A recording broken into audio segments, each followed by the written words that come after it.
This is Optimal Living Daily, episode 2545, Mindful Happiness by Ira Israel of iraisrael.com.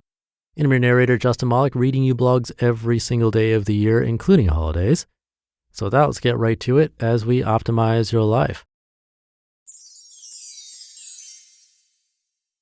Mindful Happiness by Ira Israel of iraisrael.com.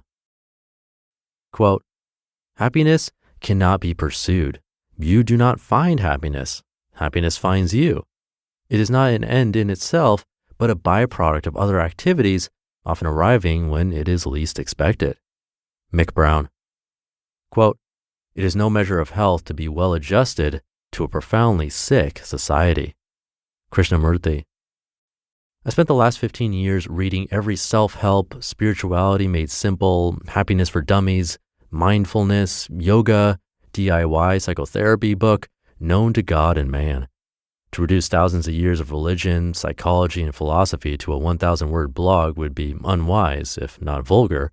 And yet once you parse the semantic differences between the sundry religions, psychologies, and philosophies, and the plethora of derivative transformational workshops, like the ones I teach, and therapeutic modalities, like the ones I use with patients, it is easy to see how many of the problems we encounter are culturally contingent and how many of the proposed solutions are tantamount to serving old wine in new bottles. Here's what I have learned, what I teach, and what I live. Number 10, pursuing happiness actually causes misery.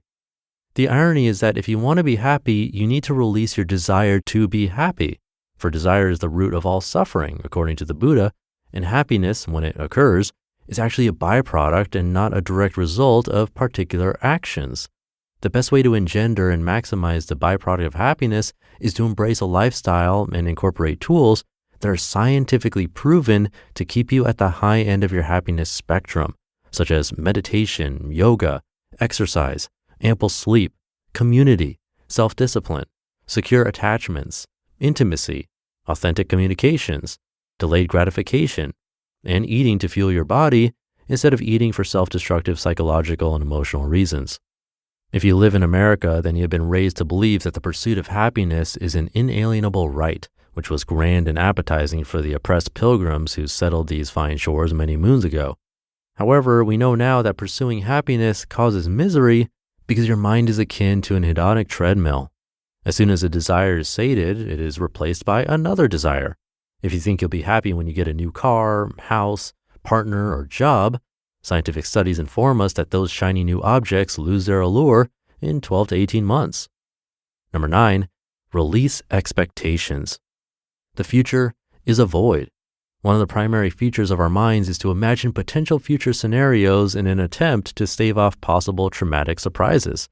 This defense mechanism, which was so essential to help you survive your highly competitive and often disappointing childhood, is now hindering you from showing up authentically in the relationships that are integral to your healing journey.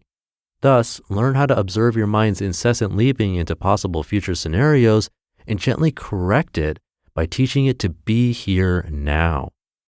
Number 8, your mind was trained to want more, better, different. If you want to be happy, you need to untrain it and replace those woulda, coulda, shouldas with gratitude and acceptance.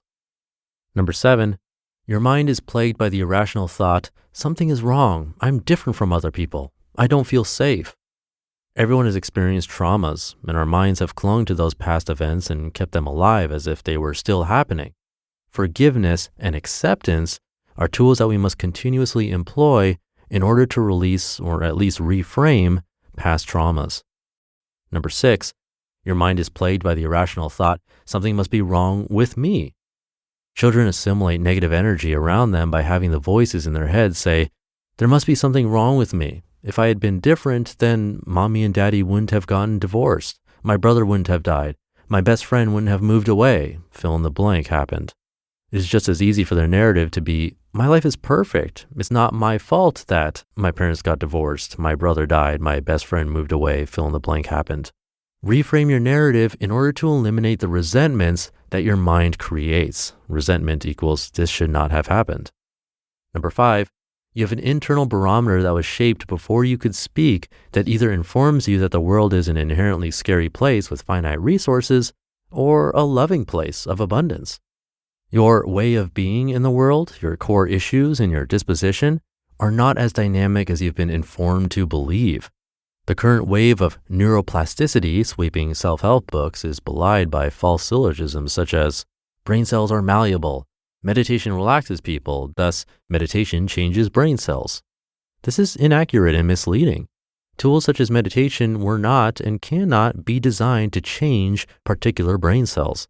Specifically, meditation was designed to alleviate suffering by learning to transcend or tame the restless mind. Why is the mind restless? Because number 8 from earlier, your society has trained you to think more, better, different will make you happier. Number 7 earlier, that you are not safe and must keep your guard up and adrenaline pumping or you'll get hurt. And number 6 from earlier, there must be something wrong with you. However, it is equally possible to train your mind to believe that you are not presently in danger, there's nothing wrong with you, and your life is unfolding exactly as it should be unfolding. So don't worry about your prefrontal cortex or synapses or neurons or limbic system or anything that you cannot directly experience through your 5 senses. Worry about showing up and being present for your life. Number 4, self-discipline equals self-worth. We have an epidemic of people in our culture who suffer from low self-worth, low self-esteem, and negative self-talk that manifest as alcoholism, infidelity, gambling addictions, shopping addictions, eating disorders, and a host of other afflictions. Whenever patients think that their accomplishments are not good enough, I ask, whose voice is that? Usually it is a teacher's or parent's or sibling's voice. No bonobo ever thought, yes, I'm enjoying this delicious fruit right now, but I'll only be truly happy when I have an entire plantation. If you suffer from low self-worth and want to correct this, then cultivate personal discipline. Make commitments such as eliminating high fructose corn syrup and sugar from your diet, meditating every day for a month, going someplace you've never been once a week, etc., and stick to those commitments. I've noticed in my psychotherapy practice that people with low self-worth have problems with self-discipline and vice versa. One way to raise self-worth is to be sufficiently disciplined to have daily practices that you can be proud of accomplishing. Number 3, realize that most of the things you learn through popular culture, acquiring money, power, material possessions, bling, do not correlate strongly with happiness.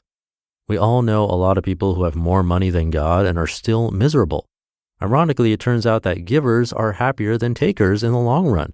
Being generous and helping others is infinitely more satisfying than looking at your bank account statements. Only an idiot wants richest guy in the cemetery on his tombstone. The only thing that correlates strongly with authentic happiness is trustworthy, positive, loving relationships. Being giving and generous helps build those relationships. Number 2, authenticity. You created a false self, a facade, a persona to survive your childhood, and the defense mechanisms you developed became your way of being, your personality. There's a good chance that your facade or personality is quite functional and even seductive. However, you know that underneath it lies an authentic self that is rather messy and unseemly.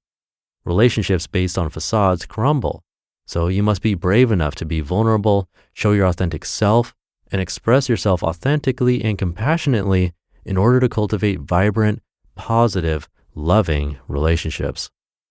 Number 1, this moment is everything that you will ever have. If you say, yeah, I'll do these things, meditate, exercise, eat healthily, speak authentically, explore new places, tomorrow, studies show that you will never do them. Happiness is a choice, and it is up to you to embrace a lifestyle and incorporate tools that will keep you at the top of your happiness range today. You just listened to the post titled Mindful Happiness by Ira Israel of iraisrael.com. Thank you to Ira. It's funny, in the beginning, Ira was talking about how he spent the last 15 years reading every self-help, mindfulness, and DIY psychotherapy book ever. Sometimes that's what I feel like I'm doing as well. Granted, not quite 15 years, but a solid almost 7 years of reading something every single day. Actually, multiple times, because I edit my own episodes as well, so I've basically consumed one article at least twice, if not more, by the time the episode is released. And that is a lot of material about happiness, positivity, mindfulness, you name it. It's hard to argue with most of what he's saying here. Much of what we talk about does boil down to some of these ideas. Somewhat recently, we heard on this show from another author about the idea that actually trying to pursue happiness can make things worse, and that focusing on things beyond ourselves, like on other people's happiness, and getting out of our own heads, could actually have the sort of unintended consequence of bringing more happiness into our own lives. Lots of things to think about from this article, so thank you to Ira. He clearly has read a lot about this stuff. And thank you for being here. Have a great rest of your weekend. But I actually have a bonus episode coming up in just a sec, a helpful article from my brother's podcast, Optimal Health Daily.